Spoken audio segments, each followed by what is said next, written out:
Hey everybody, how you doing? I hope you're having a wonderful morning, day, evening, day, night, wherever you're at. Thanks for tuning in to a brand new Ike Live 2.0. Man, it's been so amazing with this new format.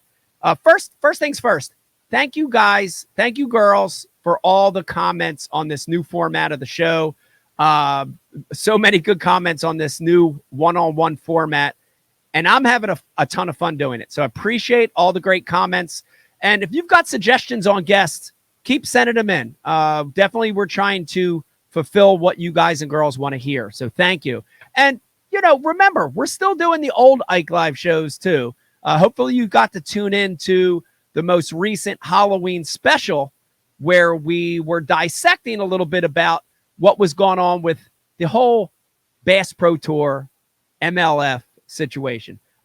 Remember, listen, if you're listening to these right now and you're like, hey, I missed that show.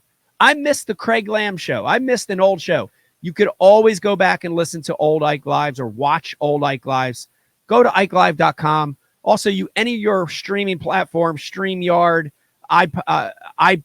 Podbeam, all those. Check them out. It's Ike Live on any of those apps.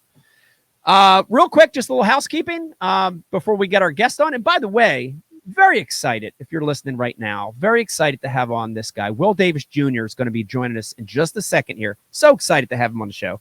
But just a little catch up real quick. The Ike Foundation, our season tournament-wise is complete. All the youth tournaments are done.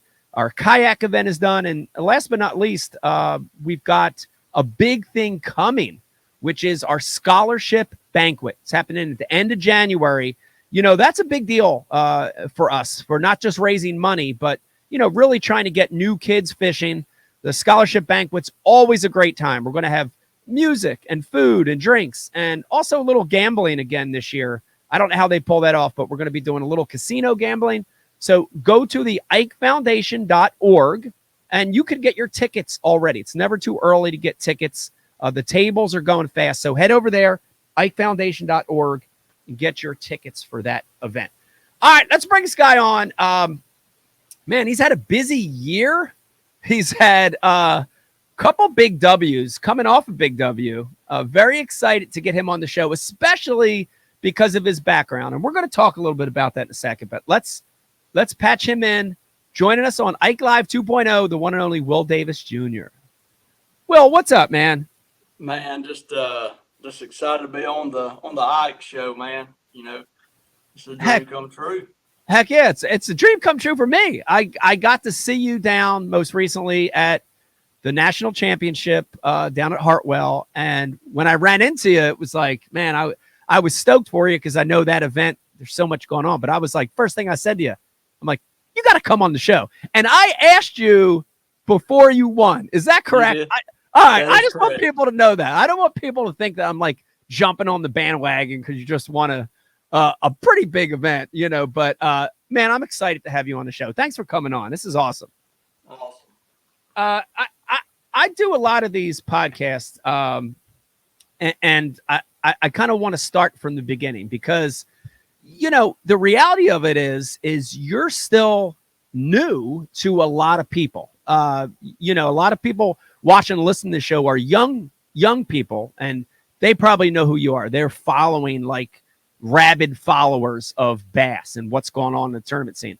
But a lot of our listeners are old heads. They're old timers. They're kind of like, they're not even that into tournament fishing. They're like, who the heck is Will Davis Jr.? A lot of people, I think, feel like you came from nowhere. And I know your story a little bit, so that's not totally true. But I do want to get into that a little bit. How the heck, Will, did you get to where you're at right now at such a young age? Like, I think that's what a lot of people are saying. They're like, damn, like Will just came out of nowhere. Like he's still kind of a young guy. Like how'd that happen? But this isn't like overnight success for you. Talk a little bit about that. So my dad, he owns a family business called Davis Bait Company, and he's been in the business for ever since the early 80s. And I came along in 92, and he took me out fishing when I was old enough, to walk and hold a rod. And I just took to it, and me and him grew closer together because of fishing, and I'm grateful because of I'm grateful for the sport because of that. Yeah. Excuse me, because of that.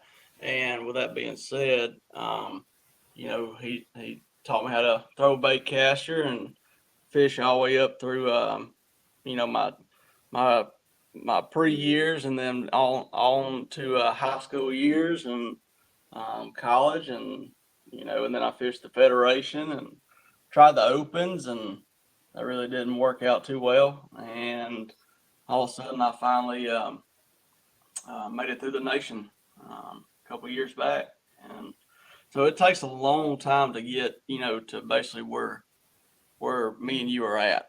Yeah. It just don't happen overnight. You know. I, I think that's the big thing. I think a lot of people from afar can look at your story and see your success that you've had this year, especially, and say, "Oh man, it came out of nowhere." But just in that short description, I mean, to put it a different way, you've been training for this since you were a little kid. Like literally, you've been whether it was training on paper, like it wasn't physical training, like it wasn't your dad saying, "All right, you got it," but you were training for this your whole life. That's right. That's right. Yeah. Yep. Since I first held a rod, Yeah. So it's pretty wild. It's a wild ride, as you know, and very, very thankful for it. Yeah. To be But honest with you. yeah, I got to know because I'm just putting myself in your shoes. And I can remember, for me, it was my uncle and my grandfather. My dad passed away when I was super little. So I had my uncle and my grandfather there as my mentors. And like, I remember digging in their tackle boxes, right? Well, like I remember my grandfather's tackle box. And as a young kid, I would open that tackle box.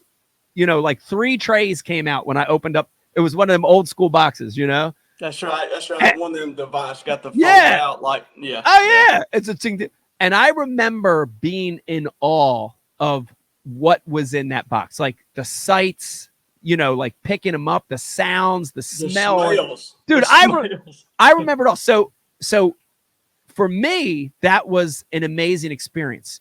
For you, describe what it was like. Like I'm baffled because I couldn't imagine being 8, 10, 12, 14, 16 and growing up in an environment where it's like lures and baits and plastics and this, and it must have been incredible. Describe that to me.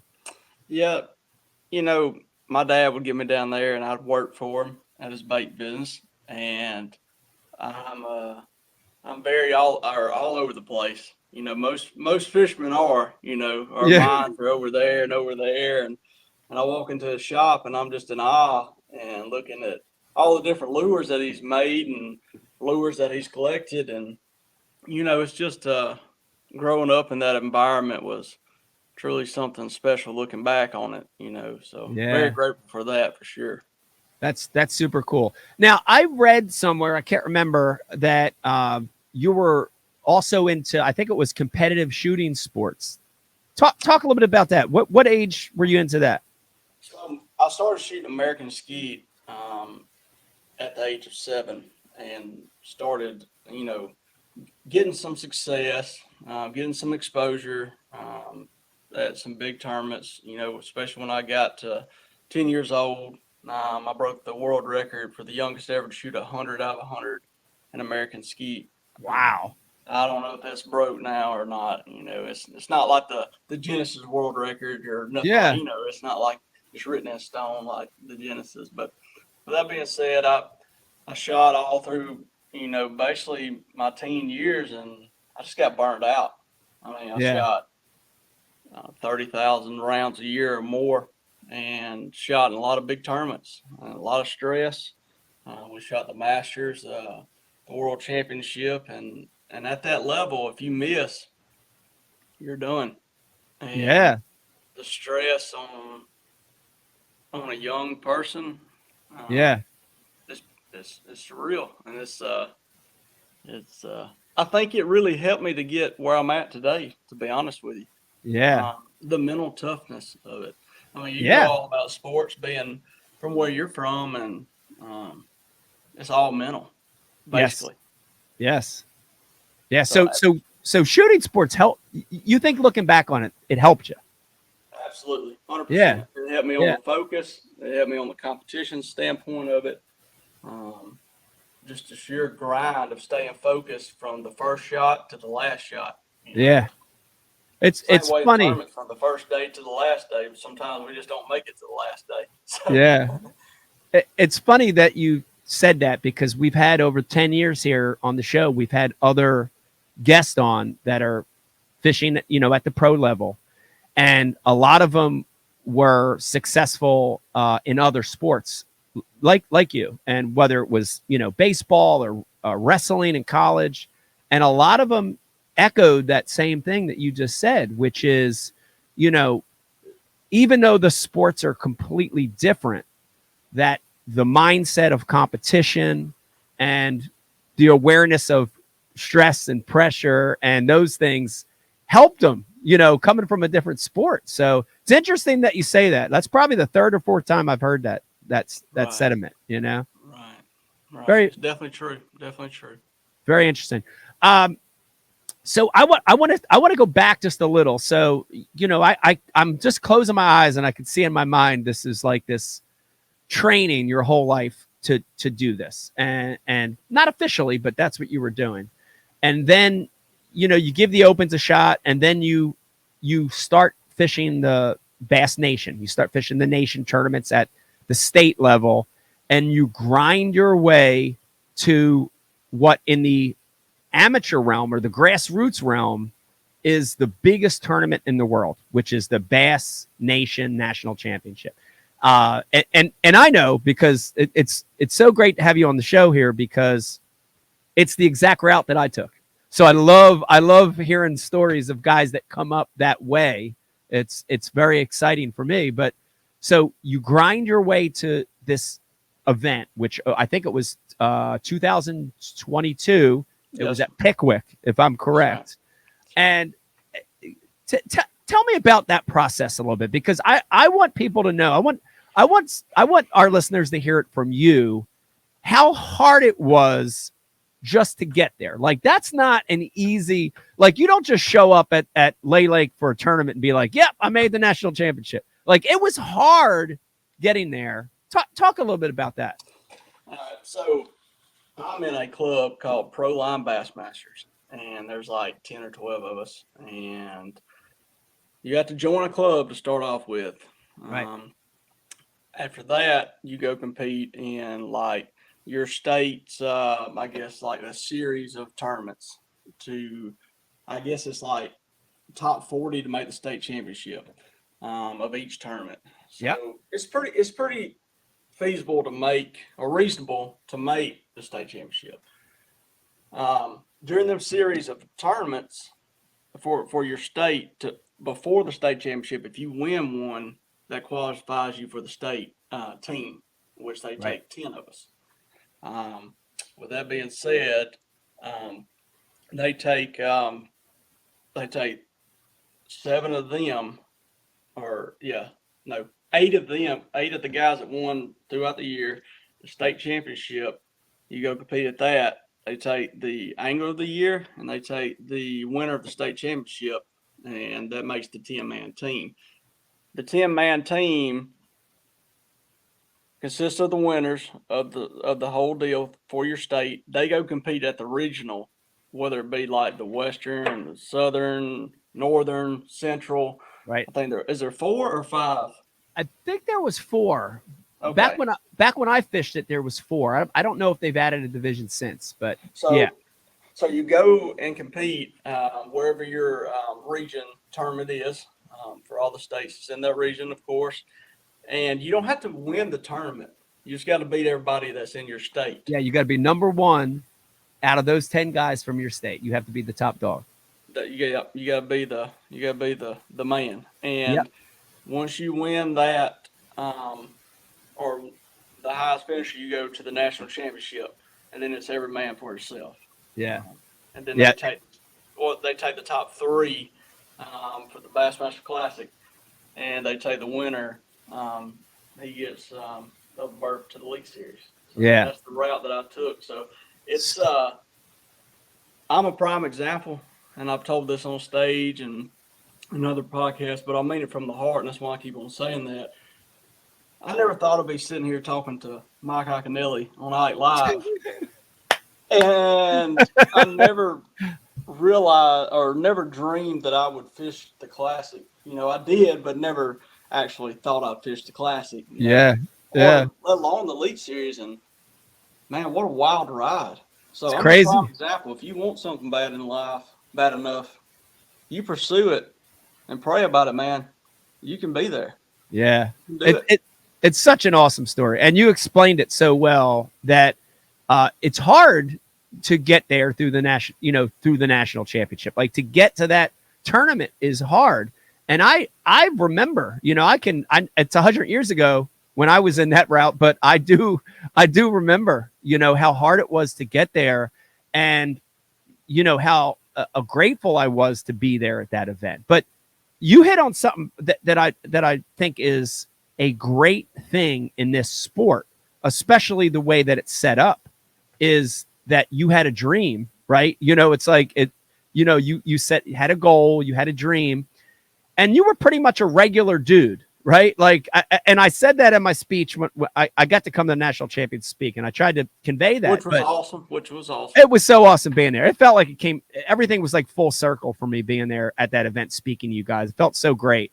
But, I can remember just looking around at all the other competitors, and they were regular dudes, from regular walks of life, like every state, there was electricians and carpenters and dude that worked at Walmart, and, just regular people that That's right.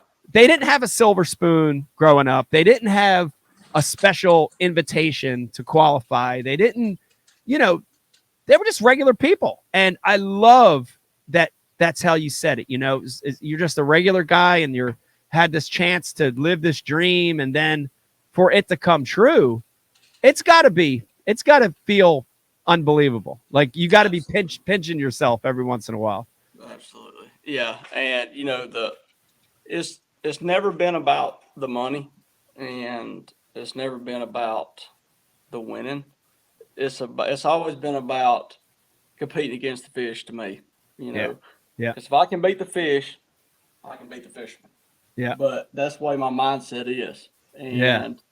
And to win the national championship last year, with my dad still around, which is so special, and get to celebrate that moment with him for all the hard years and the work that he's put into to provide for his family and build up his bait business, Yeah. and to get me where I'm at. It was very special, man. Very emotional tournament. Yeah. Had to be. I can relate. The when I won the national championship, I didn't have my whole family there, but when I won the Delaware River in 2014, the elite tournament, it was the same feeling. Felt very emotional, and your family and friends there, and especially having my uncle there, felt unbelievable. And for me, it was like that was the place that my family taught me how to fish. And I actually, in that tournament, I went and fished places that I fished as a kid. And, like that connection, like even though my grandfather has passed, that connection was, I'm like getting chills talking about it right now. It's just amazing. But what was more important to you in that national championship win in 2022, making the classic or making the elites? Like it's funny. And I asked that from a legitimate way, because when I won the national championship, there was no elite berth back then, or it would have been the top 150 berth. That's right. But they only gave me the classic. So I can't imagine, having both, like these jewels, like a diamond and a ruby. Like which one's better? Right. I don't know. They're both freaking awesome. What was there one of the two that you were like, oh man, this is amazing? Or were they at the same level? They was definitely at the same level. Growing up as a kid, I was there when you won your classic. I was the young man out there watching in the stands. So I always wanted to make the classic. and that was my ultimate goal from the get go. Yeah. Never dreamed about making the Elite Series, and the way that it all just folded out was just truly a blessing. But I guess it's been about 7 or 8 years ago. Um, I woke up one morning and I just thought the guy, is it Don Dave that calls our names out in the classic? Yeah. Yep. He said, "Here comes Will Davis from Sylacauga, Alabama." And they open up these big red curtains. And I go out and I wake up. And it was so real, man. I was so mad because I didn't get to just, you know, Yeah. finish that dream. Yep. So that was my ultimate goal, was to make the classic. And then after making them, getting the elite berth and the classic, man, it was such a blessing. Yeah. And I'd say both of them they're the same in my mind of making that for sure. Yeah. Yeah. Well, that's awesome. And I've had that dream as a kid, and I still have dreams. Like, I have dreams now that I'm going to win again. I'm toward Absolutely. you're at the beginning of your career and I'm at the end, and I still have those dreams. Like, I still want to win again, and I still have the dreams of being on stage. And so those dreams don't go away as you get older. They stay. But speaking of dreams, so, for our listeners and viewers, it seemed like this amazing, easy transition for you from winning the national championship, boom, thrust into the elites, which is spooky and scary and intimidating and all that. But it's a nightmare. It's a nightmare. It can be a nightmare. It can be a nightmare for sure. Yeah, but awesome, but can be a nightmare. Yeah, yeah, but you're thrust into this, and dude, you're adapting very well. Like, when I look back at the history of anglers that have made it through the national championship or made it through that route, the ratios, honestly, and I'm just being honest, the ratio's not all that great. You got about 20% of the guys that then go ahead and try, get into the higher level and make it. About 20% is all. Some examples like Denny Brower, handful of guys, myself, handful of Brandon Polinick, handful of guys have been able to do it, but very small percentage. But you made it look pretty seamless. Like, you adapted very well. You looked comfortable. Your stats were right there as a seasoned vet, even though it was your first year. But it all kind of built up to Lay Lake. And I want to definitely switch gears and talk about that one. Man, that was a big win, Will, to be able to enter your rookie season and then close a tournament out with a win on a fishery that is essentially your home fishery. Even though that was months and months and months and months ago, it still has to be fresh in your mind. Like, tell me about that a little bit. Absolutely. Like you talk about how you grew up on the river that you won. Yeah. And that's how I grew up. I caught my first bass on that lake. And to win from my home crowd, I knew it was going to be a challenge. And I knew that it wasn't going to be easy going out there. The fishing was tough. I mean, you fished that tournament. And you actually came up here and pre-fished, and I seen you. We was upriver. I guess it was back in March. Anyways, Yep. I think it was right after Santee Cooper, right before Santee Cooper. I can't remember. It was right near the Classic. It was either right before or right after the That's Classic. right. Yep. That's right. And Yep. you was in island in and out of pockets. I said, look at this cat. And then you come by and I was like, never mind, that's Mike, And you was in your zone, man. You never looked up. You just threw your hand up like this and just never looked up. And I was like, he's in his zone, and we get in that, With that being said, it was a grind of a tournament, and I knew that it was going to be a grind of a tournament. And people really don't understand how hard it is to win an Elite Series, but it's like it's equivalent to winning, like, the PGA. I would agree. So you have to have everything, and there's no team. I mean, there's a team with your wife, of course, and your family, but you're the man. You are it. Yep. mentally, physically, you are the decision maker. You are the coach. You are the player. You're it. And there's no pit crew. I mean, there is, but there's not like that. Yeah. Yeah. Um, so it's so hard to win one of these tournaments. Um, you have to Yeah. have everything go your way. Yeah, all that, and I want to reiterate all that pressure and stress on you, and it's your home fishery, right? Like I remember when it was here in Philadelphia when I won the one on the river here, dude. I felt like the weight of the Northeast, like not even just New Jersey, Pennsylvania, but like the entire Northeast. The weight of that was on my shoulders, because I was expected to win. Like Oh, absolutely. they expected me. They wanted it to Oh, happen you'd have been so talked bad. about if you didn't win. I promise you. Yeah, yeah. So I mean, so not only is it hard to win an elite, but you have the pressure of being the hometown guy. That must have been immense amount of pressure. Yeah, it was. I had Martin Mendez. Me and him roomed throughout the year, and he's actually stayed. My parents lived right across the driveway from me, and our boat shed's out there in the backyard. And so he stayed with me throughout the week, and he was a good mentor to me all year. And he told me, he said, "Man, just go out there and be yourself." And I knew that them voices, and you know what I'm talking about. Oh yeah, oh They yeah, come creeping in on that last day. they do. And I just kind of just kept on grinding. And I knew that I was on the right deal. But there comes a point in time during a tournament to win it. And it always happens on the last day, the second half of the final leg of the race, Yeah. that you have to make a decision. And it's going to pay off or it's not going to pay off. Yes. But you got to make that decision if you're going to win because you feel it. You feel it in your soul. Yeah. And you know exactly what I'm talking about. Oh yeah. And I just made the right decision that day. Yeah. It was unbelievable. So if you're watching and listening and you haven't seen this tournament, of course you can go to bassmaster.com, go back in the archives and watch this show, watch the lives, especially on the last day. You had something happen that was amazing toward the end of the day.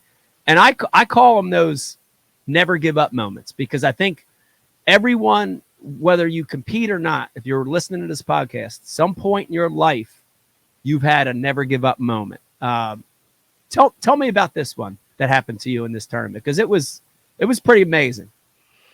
All right. So I call it my whitey story. In practice, I go in there and I've been saving this creek to go into on Wednesday. And I knew that this is the time of year to catch them. And I've won a lot of money out of there. Martin Mendez, I said, told you he would stay with me.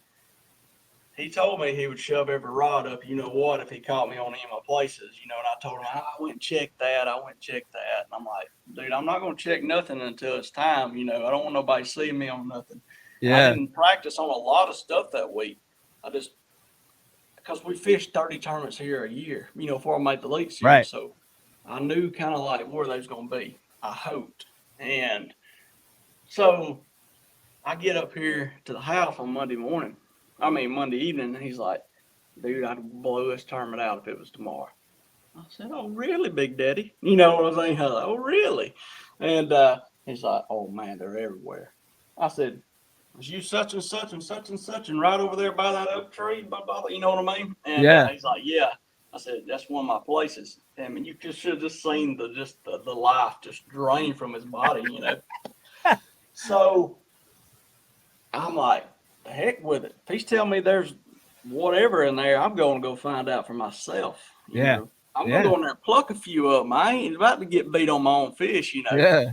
So sometimes you got to play defense, you know exactly what I mean on that standpoint. Yeah. So I go in there and I'm like, I ain't seen no 7-pounder. I ain't seen no 6-pounder. Like, I ain't seeing nothing but 2-pounders. I'm like, he must be blind. Something ain't right. They ain't just leave like that. And well, he started telling me that these fish were out in the middle of the pocket and they were coming up on a glide bait. I'm like, dude, you ain't gonna catch them fish. I've been fishing there my whole life. They're Yeah. smart. They Yeah. feed on gizzard shad as long as your leg, and I mean they know the action of the bait. They ain't gonna get it because I've tried it. I've been with some of the best people that does it, and they can't catch them. Yeah. So I just let him keep on thinking that he's gonna catch them. Well, I come around this corner, and there's this fish that had a white film around her eye, and I'm like, Oh. man, that's weird. Yeah. Fuck, I named her Whitey. She's about 3.5, 4 pounds. She's right up under a bush, right up under it, and she'd swim out. So I get there. I get back to the house. I'm like, dude, did you see this fish in there? Oh, White. I named her Whitey. He's like, yeah, she's over there, whatever. He's like, you see all them big ones? I said, no, man, I didn't see none of them, And he's like, okay. Well, he said there's like 4 or 5 other boats that was in this pocket or this creek during, that day, Monday. Yeah. I was like, dude, I ain't seen nobody in there. So, fast forward, Saturday after we weighed in, no, excuse me, right before we weighed in, he comes over to me and he says, you got them? I said, no, not really. I said, I got like 14 and some change, and he's like, so you get them more. I said, you leave me any in that creek? Because I didn't go hit it, I mean, I was going to save it the last day anyways, and Lord knows they probably ain't even a brim left in there as all the traffic's been in there. Yeah. So he said, yeah, there's one as soon as you go in there right up on that bush. I said, she got a white film up her eye? I said, yeah. He said, I had her bite twice, and I missed her both times. And I said, all right. I said, that's old Whitey. I appreciate you. So the next day, I just kept in the back of my mind, and I knew I was going to hit it, but that creek's weird. You got to have the timing just right, You got to have the sun up. You got to have the current by the turbines running up there just right. I mean, it's tidal basically up there. Yeah. Yeah. And you know all about how crucial that is. So I was like, I'm just going to wait and wait and wait and wait. While milk run, and I don't catch nothing. Well, finally eased up towards the dam. I started catching some good ones, But I only had 3, or I had 4, and I had one 12-incher. And I knew it wasn't going to win. Well, I just kept on looking down at my hummingbird, and that time just kept getting faster and faster. Yeah. It's like it flies. Yeah. It's a bad feeling. And so I said, let's roll. He's like, Jake said, all right. So we pull in this creek, and there's like a 2-pounder on bed. As soon as I come in, I flip, and end up foul hooking her. I had to turn back, which I knew that 2 pounds wasn't going to help me anyways. I'm actually glad it happened.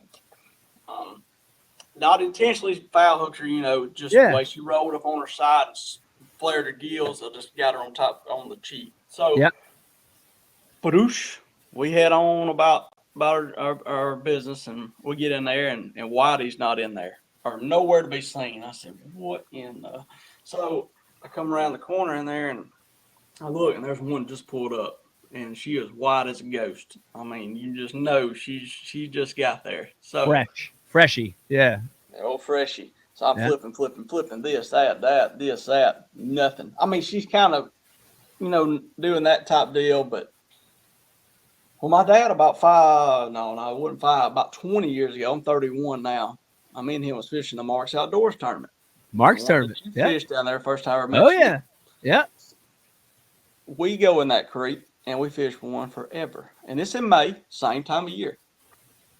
Well, he whoops out this bomber long A, chartreuse foil or something like that color. Well, he throws that jerkbait over there and he gets that fish positioned just right. Well, she just comes over and just, I'm talking about, gets it.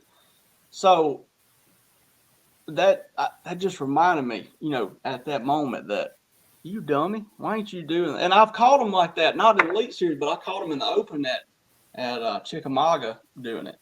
I only caught one, but, if you ever get one that's stubborn, but I don't like using it because it's so dangerous. Right. I mean, if you hook them on the side of the head or anything like that, You know, it's just too much risk there. Right. You know what I'm saying? Yeah. So I'm sitting there. I get the jerk bait out, and it still got the old bronze hook on it. All right, so I'm like, this ain't. I said, I gotta hurry up. You know, time is ticking. It's like 1:30. Yeah. So I'm like, all right. No, it's like almost 2 o'clock actually. So I get in my bag and I get my Gamakatsu's out, put number 4 Magic Eye on there, throw it up there, and she comes out. You know, she's just you watching the video. She's just and she don't get it. Well, I throw it up there and it's a floater. I just got it sitting there. I'm like, I ain't moving until she comes over and by it, and I'm gonna jerk it right there in front of her face. Well, I do it, and you can just see her just go over and just. I'm talking about just T-bone it. Well, I get her the boat, and she jumps over my hand. Well, a hook comes out of one side of her mouth and lands right in my thumb. And I'm talking about it's bad. Like, real bad. Oh. And I turned to Jake and I said, man, I said, can you help me? He said, yeah. I said, you know how to get them out? He said, yeah, I pull it up on YouTube. I said, dude. I said, I don't know too much about this YouTube stuff. You know what I mean? I mean, you want to see how a man acts? Let him get a hook in his hand. Yeah. You're a different animal then, you know. So I'm just, I put the fish in the well. I got 5 now. I got 1 little one. All right. So I said, man, this ain't good. And he's like, no, it's not. And he's like, you got some ice? I said, yeah. And I put the ice on my hand for like, now it's like, no lie, it's like 2:05 now. So, and I got 25 minutes to fish. And I'm like 5 minutes idling out of this creek. And it's 30-minute run back. So I finally get numb enough, a few minutes. Well, I had to take a hoodie and bite down on it. I couldn't do the braid trick because the way that it was all messed up. All I had was just some good old Gamakatsu pliers with the cutters on the side. You know what I mean? Well, I could just cut it, but I couldn't get it perfect behind that barb. Right. I finally pushed the barb through, and I just could not cut it. So I said, dude, we got to go. Yeah. So I got to go find somebody. So I can't make a cast. And he's like, all right, man. So he's like, dang it, Will. If you only knew how close you was to win this tournament. I mean, there's like a couple fish swimming around, you know, and I knew I really couldn't make them bite in the back of my mind. So I'm taking the troll motor, hauling out of there. When I get it right there by that bush, Whitey is there. I said, Whitey shows up. She just shows up. I said, you sorry dog. Yes. I was like, oh well. I go and I'm going out through there and I lift up my troll motor. There's stumps everywhere in there. It reminds me of the 08 Classic where you just get up all on them stumps, you know, the one that skeet one. Oh yeah. So it's not that bad, but it can be bad if you get on one.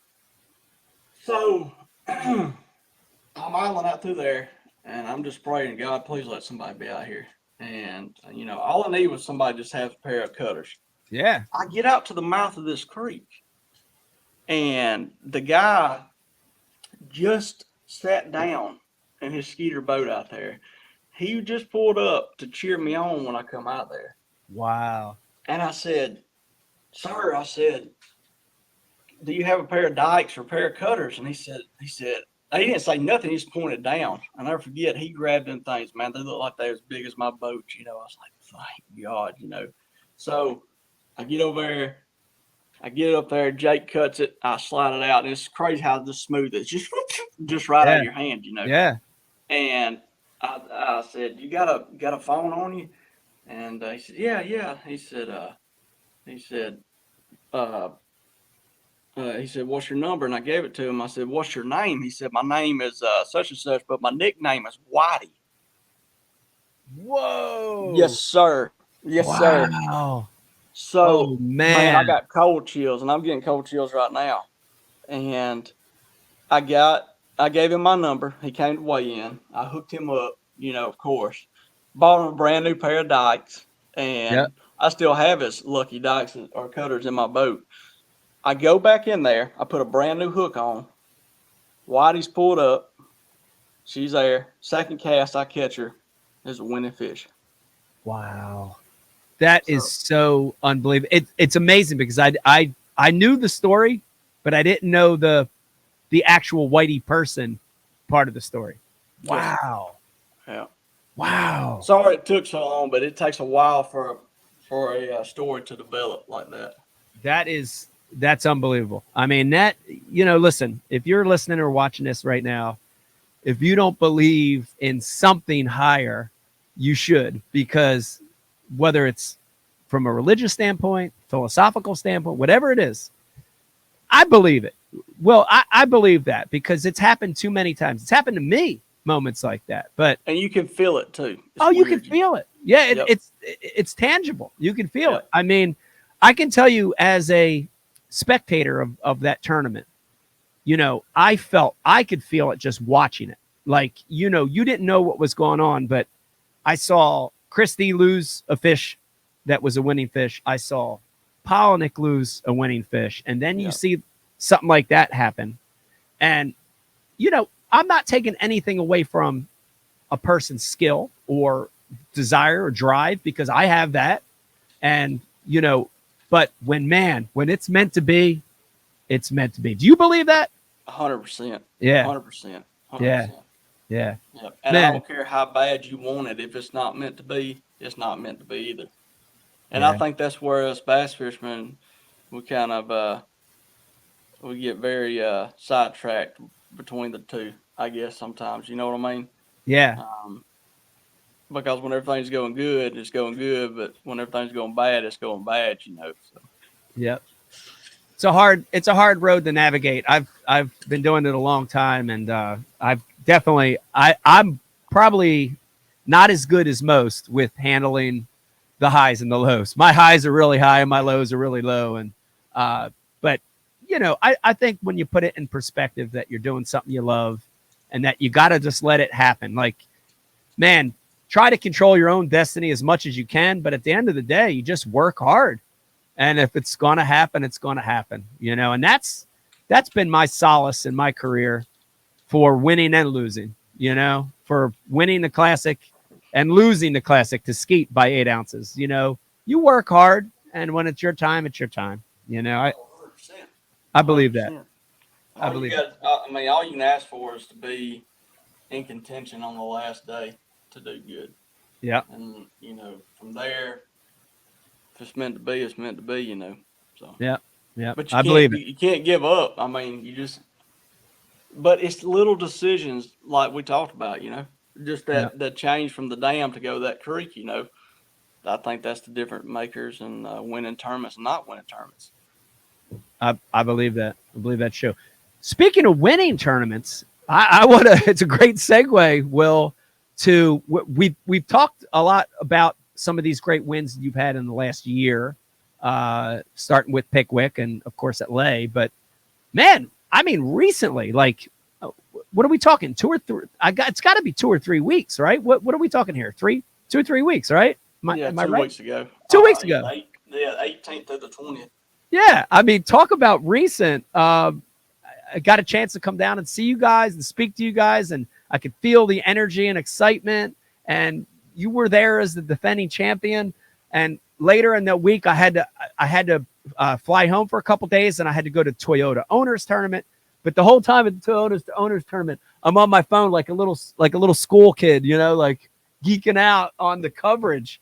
And it's funny because the coverage is like spotty. It's not like what you have on the elites, So That's it's right. like I'm trying to get updates, and I'm like, update. I'm smashing the phone. But dude, amazing that you come to the national championship on Hartwell as the defending national champion, and you win the event 2 weeks ago. I mean, you still got to be on cloud 9. Like, this is fresh. This is just a couple weeks ago. How does it feel? Like, it's got to be amazing. Yeah, every win is very special, and I'm super stoked about it. With that being said, that lake clicked with me, and you know what I mean. Some lakes don't click with you, and some lakes do, and that lake just clicked with me. Do you find that strange though, because it's a herring lake, that it clicks with you? Because Lay Lake is not a herring lake. Lay Lake is a shad-based lake. That's right. And then you show up at Hartwell, and it's like boom, boom, boom. Why? Tell me why.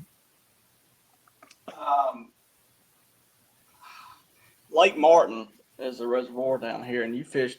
Oh Lake yeah. Martin. Yes.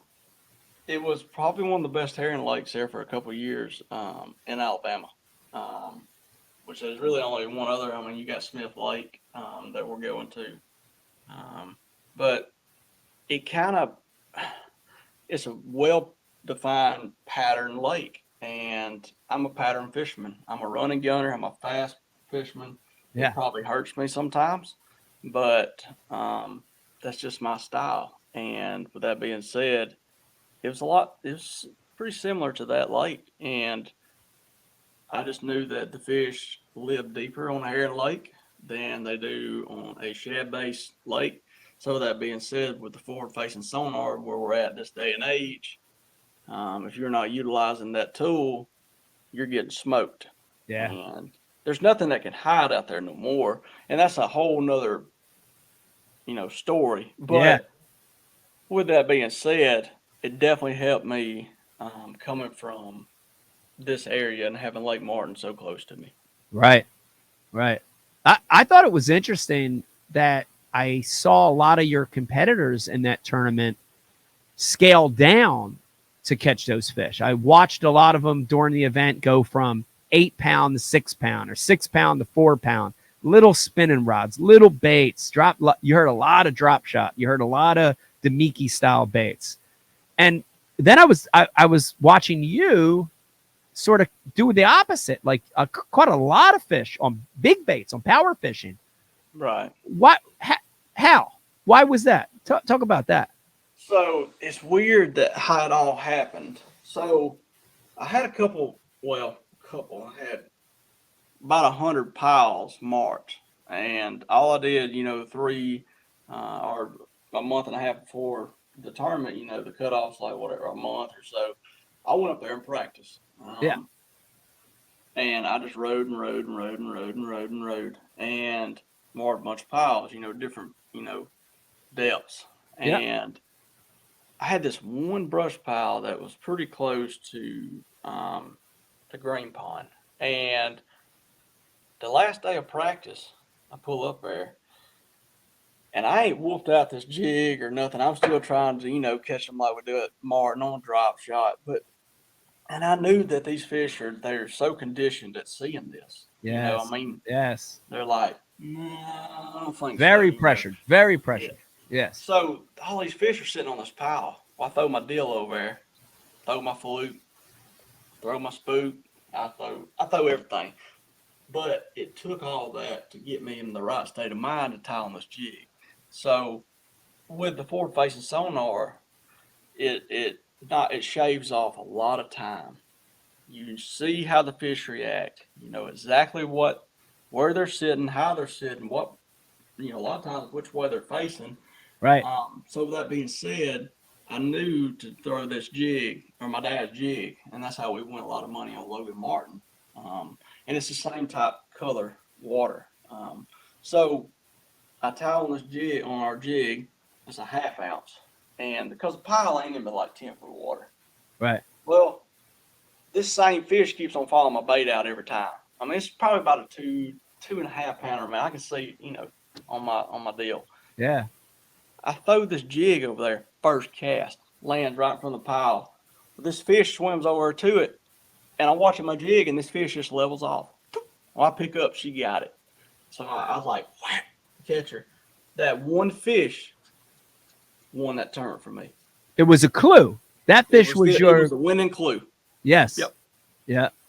That's so But it awesome. don't always happen that way though. Yeah. But I love that. It's a great story because I try to we do Bass University seminars and stuff, and I always try to teach people about, like every bite, there's a reason for the bite, right? Everything happens and it's like I've heard you yeah, speak of this. there's no random bites. Like every bite leads you to the next bite or the next fish. And man, I don't know if I've ever heard a better story than that just on how it happens. And that's a great example of how that happens, That fish led you to more fish and ultimately to the win. That's pretty incredible. Yeah, it was very I'm always a humble person. you'll never hear me brag. My dad whooped me as a child for bragging. That's just how I was raised, and um, just let your actions speak through life. And that's how I was raised. And with that being said, we'll get back to the fishing standpoint of that tournament. After I caught that fish, of course, all the light bulbs went off in my head. I'm like, so Ding, ding, my ding, ding, ding. dad, yeah, my dad made me some 3/4 ounce jigs to flip the milfoil or whatever type of vegetation it was up there at Champlain. Yeah. But I never went and practice up there, so I just kind of went off of what I've seen on YouTube and all that stuff. So he made me them heavier jigs. So I knew I had them in my box, and I never used them up there. I tied one on, but I never fished it. So I'm Yeah. like, all right, it's weird. It happened for a reason. I kept them in my boat, and I kept like 10 of them in there. And we're always trying to conserve weight. Take Yeah. out this, take out that. So, but I just kept them in there. So I take them out because I started fishing out further and further to that 30 to 40 foot range. Mm. Well, I could catch them fish day one and day two on that 15 to 25 foot range. But I changed to that 3/4 after that fish because I wanted to go deeper. I mean, faster. I wanted to shoot in front of her because I knew I was going to be fishing deeper water, and it took too much time for that jig just to get down there to him. Right. So Right. I tied that jig on, trimmed the weed guard because I need a weed guard because there's so much there. You can definitely tell what brush is on your live on your deal. Yeah. So I knew I was fishing around just sporadic brush. It wasn't like I was throwing out old school dragging over brush, just seesawing it. I was targeting these fish just like I would up north with a drop shot. So I would see them, throw to them, they'd fall it down or come up to it and level off. They'd get it on the first cast or they wouldn't get it, and I'd go Right. on. So with that being said, that 3/4 ounce won that tournament for me, all the way from Lake Champlain. Wow. So ain't that crazy how that works? So crazy. And again, just getting back to our theory, I think it's so true that little things sometimes happen the way they're supposed to happen. And very similar. I've had a lot of stuff in my career happen like that with a lure or a color, like where I don't even know why it was in there, but it was in there. And then it helps me not always win, but it helps me catch an extra fish. And that helps, it's just like a domino process. But man, it's so true. It's so true. Well, listen, first of all, congrats on a second national championship. Like that's incredible. But to do it like that, to do it, it was so different to do it power fishing with jigs.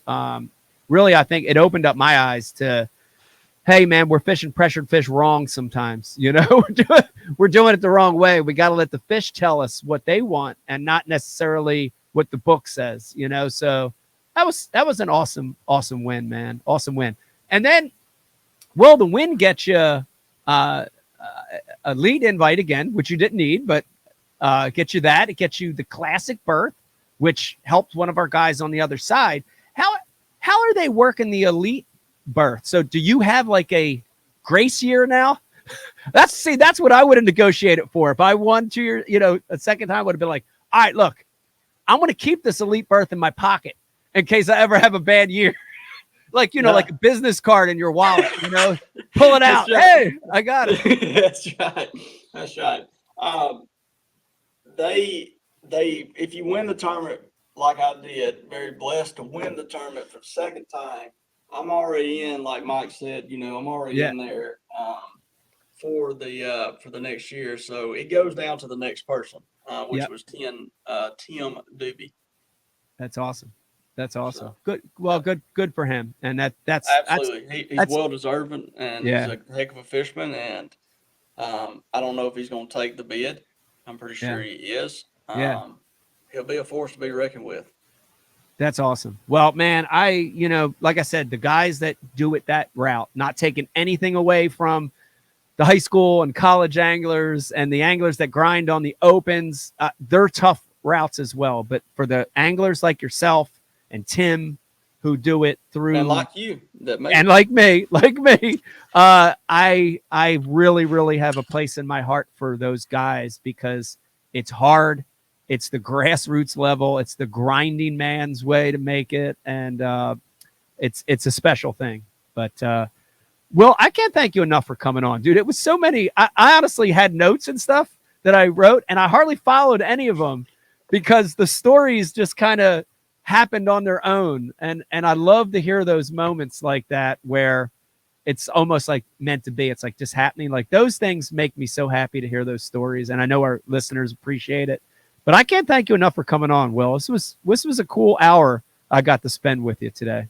Heck yeah, man. It's an honor being on your show and you contacted me and seeing you at Hartwell. Great speech. Thank you. When you walked up, I was like, I didn't even read the packet, and I'm like, that's Mike, I said, man, he's dressed up nice, and it was a great time, great atmosphere, and done really well. So. It was awesome. Well, I appreciate you coming on, and it was a pleasure fishing with you last year. I cannot wait to fish with you again this coming year. I'm very, very excited about the schedule, and we'll see you out there for sure. And good luck, continued success, Will. I hope you keep smashing them. I appreciate it, Mike, and good luck next season. Yes, sir. You got it. Will Davis, everyone. Thanks, Will. Thank you, Mike. Have a good one. All right, guys, there you have it. That was freaking awesome. Feels so good to have a fellow elite angler on, but even deeper than that, a fellow grassroots nation angler on the show. Feels really good to know. I'm proud of that. I'm proud of the fact that I came up through the clubs, and it feels great to have another successful angler on to talk about that. So shout out to Will for coming on. Let me remind everybody, you're watching the Ike Live 2.0. This is the up close and personal version of Ike Live. And we've been around 10 years now, guys. I know it's crazy, but 10 years of this amazing podcast. You're so important to the show. If you're listening and watching, please send us a message on social media. Send us a message right on the IkeLive.com site. You can drop us a comment there. We want to know, do you like the show? What do you want to hear about? You have comments? What guests do you want? Please drop us a line, and thank you for your continued support. Also, just a reminder, we've got the Ike Foundation Scholarship Banquet happening in late January. It's never too early to get your tickets. If you live in the Northeast, even if you don't live in the Northeast, come on up to the banquet. Get a table, get a seat. It's a night of camaraderie and food and fun and drinks and a little gambling sprinkled in there for good measure, all to raise money for kids fishing and scholarships. So appreciate you watching. We've got a really good one for you. I'm going to tease it a little bit. This is an MLF guy who qualified for the Bass Pro Tour next year. A lot of nice timing going on with this. We've got Gray Buck joining us on the next show. Can't wait to talk to Gray. In the meantime, hope you have a wonderful day. Hope you have a good evening or day or night. And tune in next time. We'll see you. Bye, everybody.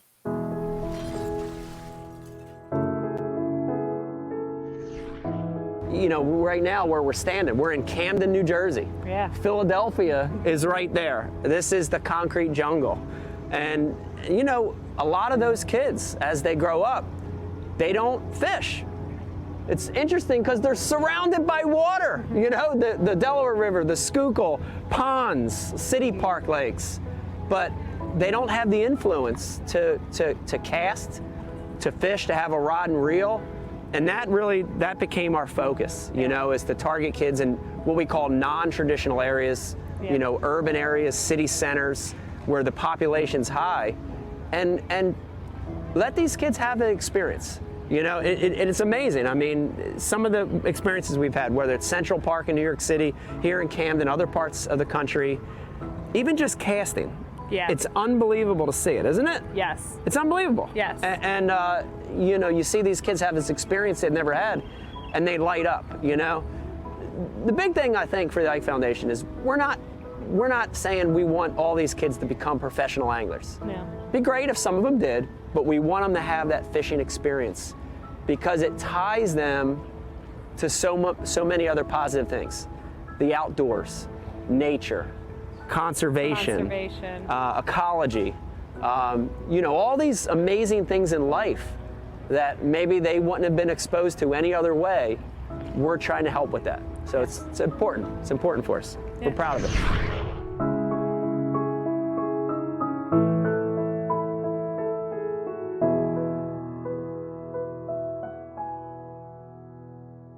I subscribe to Bass U TV, and so should you. Great place to learn about anything you want to know about bass fishing. You get it at Bass U. We got the best of the best. I'm not just an instructor, I'm a subscriber. I'm John Cruz, and I am a subscriber. You can always learn, and watching Bass U is definitely helps with that.